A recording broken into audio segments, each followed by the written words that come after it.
Can I get a roll call? Evelyn and friends.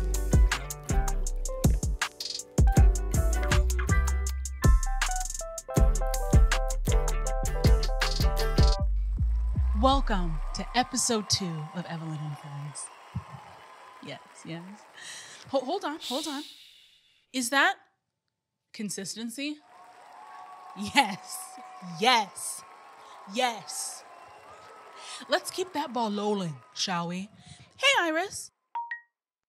What do we have lined up for today? According to your calendar, you have a sparkling water taste test and a call from Jade Fox Studios. Would you like to add a workout? Excuse me? I'm sorry, could you repeat that? Can you repeat that? What the heck, sis? If I wanted a Fitbit, I would have bought that. Girl, please. A Fitbit could never. According to your notes from yesterday at 2 p.m., your therapist suggested 30 minutes outside. We're all a work in progress, aren't we? And there's plenty of you out there who have problems, issues, and concerns. And there's only one person that I know of that can really reach down and pick you up off the floor of despair. Friend of the show, Jade Fox.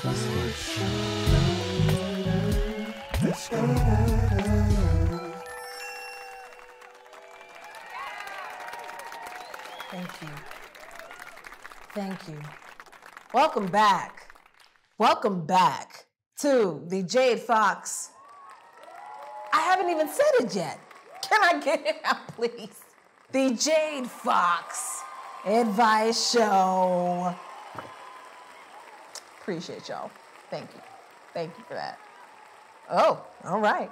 But today's words of wisdom, I'm going to be pulling from 2 inspirations of mine, 2 big roles in my life when it comes to self-growth and self-worth. We've all heard the phrase, actions speak louder than words. But money, make that pussy talk. City Girls 2020. They're onto something, I gotta say. On with your questions. I keep getting rejected in dating/relationships. Everyone says, you're so kind, but kindness doesn't seem to be getting me anywhere. Family, I have to ask you the question, where do you want your kindness to take you? Where do you want your kindness to go? Is your kindness truly altruistic? Or are you using kindness as a reason to gain access and to push beyond boundaries? I have to ask, family, because this sounds a little bit like Lawrence syndrome. Issa D circa 2019 developed what we believe to be the Lawrence syndrome theory, which is when a guy thinks he's a good guy, but he's actually a boy. You might be suffering from Lawrence syndrome a bit. You're just a boy in a cardigan. You're not fooling anybody. I mean, look at the network it's on. The show, Lawrence, he's on Insecure. Insecure is on HBO. What do you think HBO stands for, ladies and gentlemen? Head, butt, ovaries. What are you actually trying to get with your kindness? That's what I have to ask you, friend. And so I would say, check in with yourself, see what your true intentions are, and remind yourself that if you want someone's soft, warm parts in your face, you have to be a soft, warm part in someone's life. It's simple math. Get in, get out. Bada boom, bada bing. Bing bong.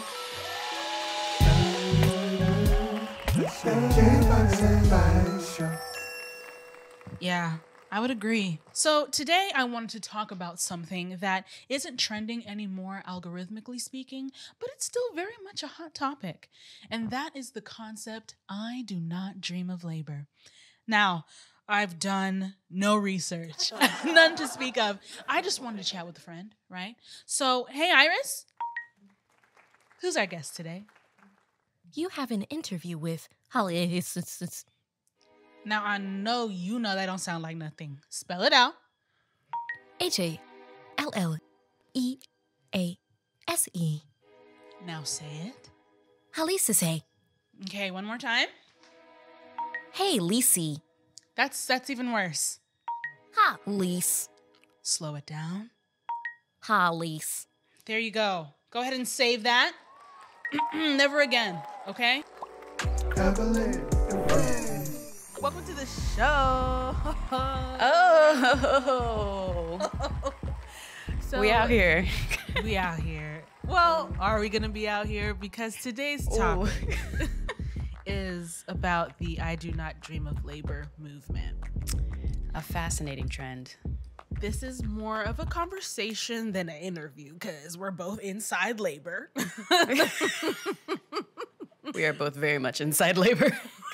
So, Hallease, do you dream of labor? Who? Hold on. Who does? I definitely do not dream of labor. I do blame this on being, African-American descendant of slaves, maybe. I do dream of being booked and blessed. Okay. But I do not necessarily dream of laboriously being booked and blessed. Booked and blessed. So There was a meme that was like, I think it was a tweet, and it was like, I don't dream of being booked and blessed. I dream of being moderately scheduled and unbothered. Actually, that's amazing. That's a better way to think of it. So I guess it all depends on how you define booked, because I think of booked as what I can do comfortably while still getting 8 hours of sleep, having at least 2 meals a day, working out every day, and having a hobby. Ooh. So whatever level of amount of work that is, where I can still do those 4 things and have time to be a good friend. Yeah. Then that is the amount of booked and blessed I want to be. I do not want to be overbooked. Right. I would agree. Side note, you have a hobby? I don't. I'm trying to have one. I do this thing where I will learn a hobby. Right. And then I will monetize that hobby. So I'm really bad about that. I was thinking earlier about, some conversations we've had in the past, how you want to be a goat farmer and how I want to make soap in the south of France. Oh, wait, But I don't know about that one. It changes every time I say it. So sometimes it's make soap in the south of France. Sometimes it's a professional meal prepper. Yeah, I knew that one. Yeah. Wait, does the audience know about this? Let's back it up for the people watching. So we have jobs. Yes, we do. Yeah. And sometimes when we get stressed or otherwise disillusioned, we dream dreams.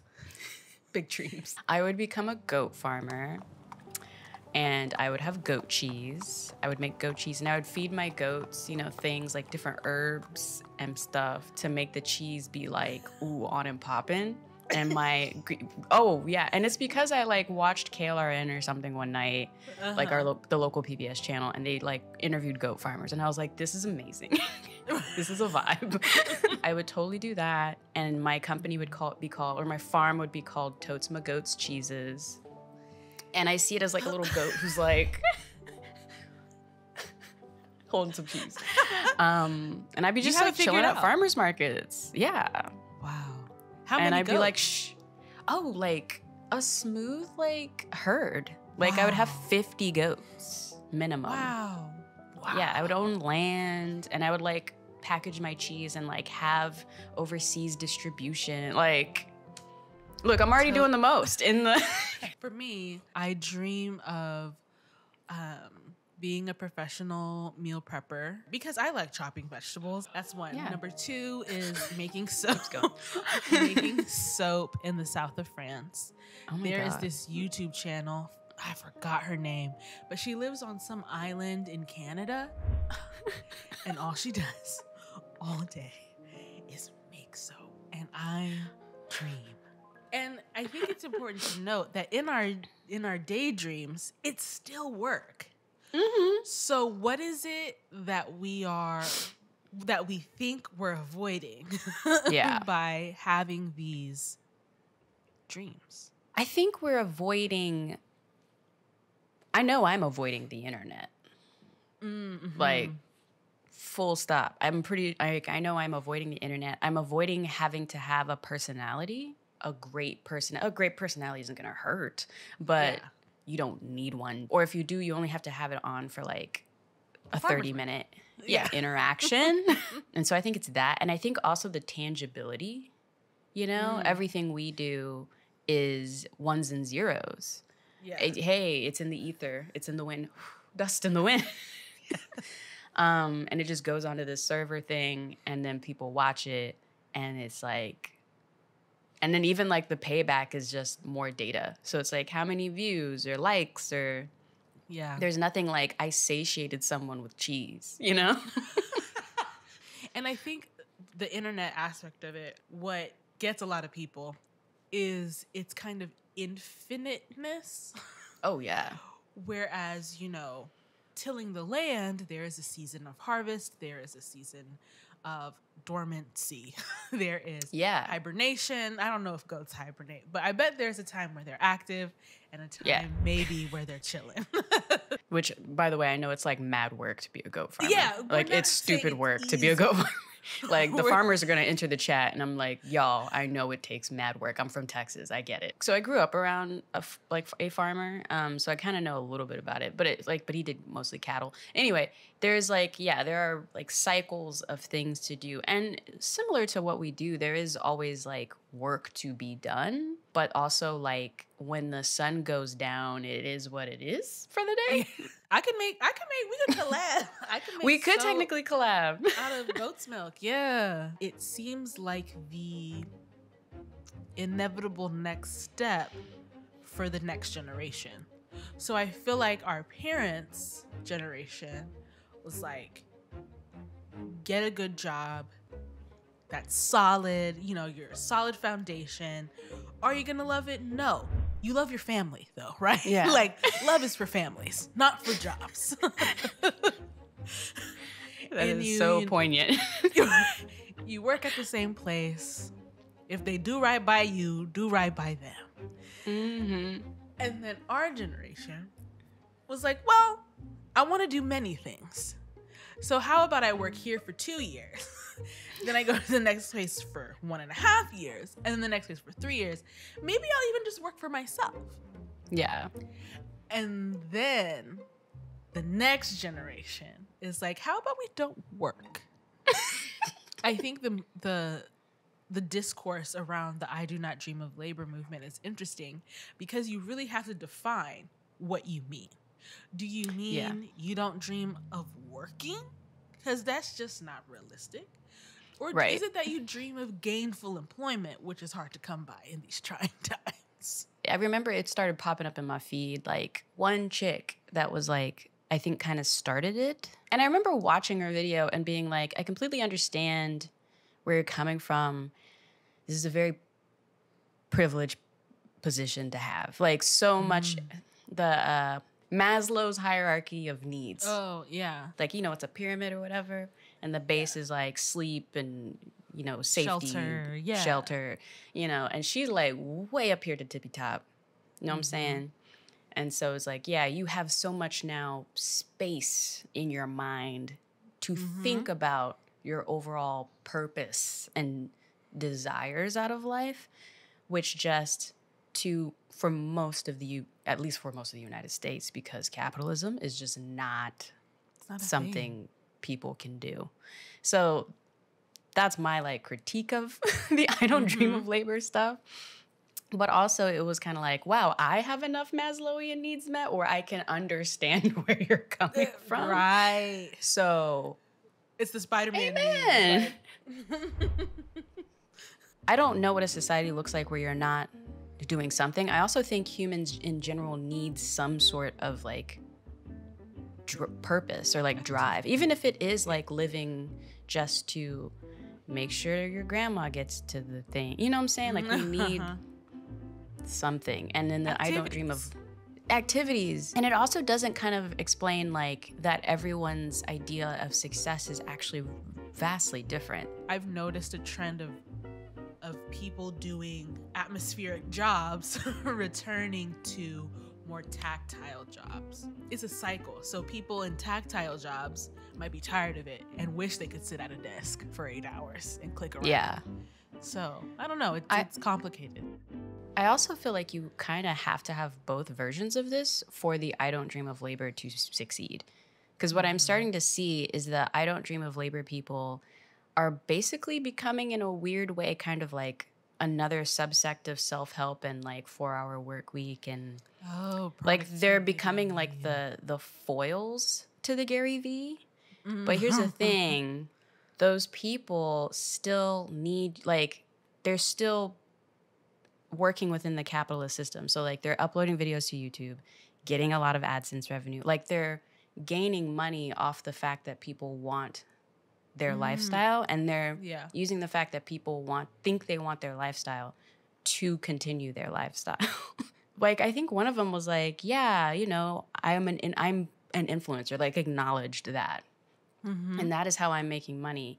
And like I'm starting these business revenues or these business ventures now. But in order for those business ventures to succeed, she needs people who are labor. Like she needs them to be like, help her distribute things and blah, blah, blah, and like all that kind of stuff. So it's like, so you do dream of labor, just not for yourself, which is fine. No shade. Amen. Same. But like, it's hard to differentiate what to do and still be a good person. I think what I can settle on is that I dream of sustainability. That's actually what I'm dreaming of. Yeah. I'm dreaming of a life where things are in balance. I think my goal too is like, here's the thing. One, I want to be debt free. That would be cool. And then like, I want to be able to afford a home. Yeah. So I just want to find that balance. What does that look like? You know what I mean? Yeah. I just want like a backyard. And I feel like if I ever get a backyard, I'm like low-key done. Oh, kind of a backstory, but there's a point. When I was first starting off in editing, I was an assistant editor for this like Tibetan documentary. But there was an interview in that documentary that I'll never forget. It was with this young kid who's based in Tibet and was going to like the mainland area to learn art and stuff. And they were interviewing him about it. And he was like, I'm having a really rough time because like people, you have so much time now. And I don't understand the mindset that people have here. To most Tibetans, I think, are like semi-nomads. So he was like, you get up, you work the land, you're this, like there's no time to think and have like feelings about things. And he was like, I don't like this because I have so many feelings now that I am always sad. And I kind of started thinking about that too, because there have been times where I've had to like grind a lot. And I noticed that like, not, again, I'm not condoning like burnout and like overworking yourself, but like I noticed that when I am booked and blessed, there's no time to be like, but what about the earth? And I think like as humans, there is this like balance that we kind of need to hit that's really hard to figure out. We can't ponder too much because it quickly dips into existential. My therapist was talking about how like what really messes us up as animals compared to the other animals is that as far as we know, we're the only ones who think about thinking. Yes. And I was like, ew. Apparently octopuses might think that way too, allegedly. Like they're figuring that out. Do you have any advice for... I have no idea what I'm going to say. Do you have any parting words or sentiments? I would say a closing sentiment on the I don't dream of labor movement space for me is if you're someone who is trying to aspire to that, more power to you. Just know that most of the people who are now not dreaming of labor had to labor. Your struggles graduate with you, so you should try to enjoy where you're at every level, because with great opportunity comes great work. Most opportunities you get is an opportunity to work more. As for me in my house, goat farmers. Go for it. Yeah. Look, don't be surprised if like at 42, I'm like on the internet, but like there's a goat farming channel. Yeah. Anything I do, I'd still make a video about it. And sometimes Exactly. that pisses me off. Sometimes that pisses me off. Evelyn and friends. Welcome to Smack Your Lip, the segment where I taste and or prepare beverages and or foodstuffs and share my thoughts on them. Enough of you DM'd me directly that I overcame my own personal sense of disgust and confusion to buy these next items online to try them for the very first time here. For you. Thank you. I'm a woman of the people. But first, hey Iris. Play the disclaimer. You may be subject to mouth sounds of varying intensity, including but not limited to chewing, chomping, sipping, swallowing, and smacking. Viewer discretion is advised. These 3 flavors are from the LaCroix NiCola line, which is cola-flavored sparkling water. Just the idea that they exist is lily locking my world, but in a bad way. Let's start off with cola. It's called LaCola. LaCroix NiCola. I see what they did there. No copyright infringement. Shh. I thought it would be brown, but it's clear. Whoa. It smells like shh. No copyright infringement. It smells like cola. Oh my God. Hold on. But it's giving, okay. It's giving Pepsi. Yeah, I said it. The disappointment. You know when you go to the buffet or you go to a restaurant, I don't know why I said buffet, and the waiter hits you with a, I'm sorry, we only have Sierra Mist. Get out of here! Cancel the whole meal. I don't want a Sierra Mist. I don't want a PepsiCo. That's the experience that this is capturing. Okay, it's black licorice mixed with a little bit of ginger root, a little bit of root vegetable, sassafras, a little bit of sassafras, whatever root beer is made out of.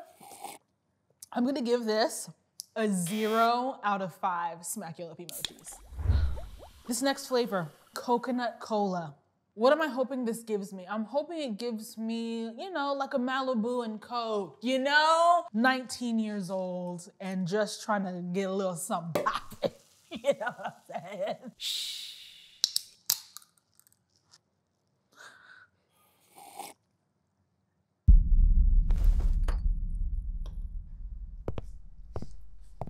Nasty. Very, very nasty. You know, Palmer's cocoa butter. You know how to make chapstick. Just eat the chapstick. It's leaving,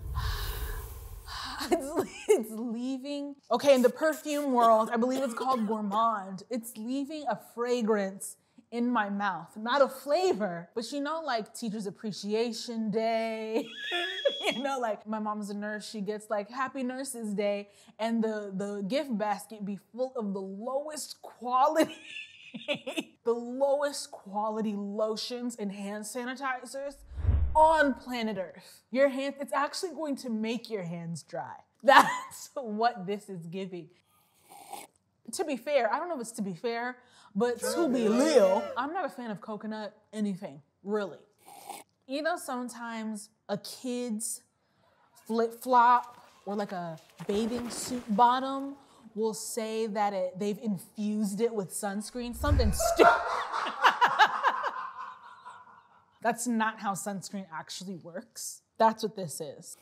Very much copper tone, SPF, at least 30. Yeah, there's something rubber about it. That's why I said kids flip-flop. 0 out of 5 smack your lip emojis. And now for the final test, we have coffee exotica, the essence of Sumatra coffee and cola. I don't drink coffee, so I already think it's gonna taste like dirt. Huh, not brown. Wow. Goodness. Oh no.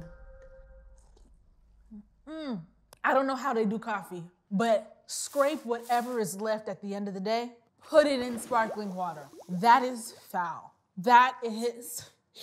Why would someone do that? Give it the answer. I'm tasting it for you.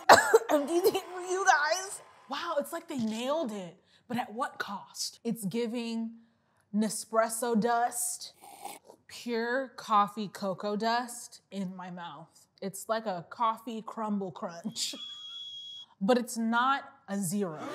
I'm gonna give it 0.5 smack your lip emojis. And I said what I said. If you'd like to see #BabyBlow try these flavors, consider becoming a Patreon cousin. Visit us at patreon.com/fromtheinternet. Evelyn and friends. And that's our show. I gotta go literally take a hike. All right, it's about that time. Thank you so much for watching. Hello to everyone in the Premiere Live chat, and shout out to our beautiful Patreon cousins for not letting us quit. See you next week. Can I get a roll call? Evelyn and friends. Share my line, tell me where and when. Can I get a roll call? It's good times well spent with your friends. Yeah, I wanna go again. We in here bumping chairs loud, loud, loud. Back into the daytime.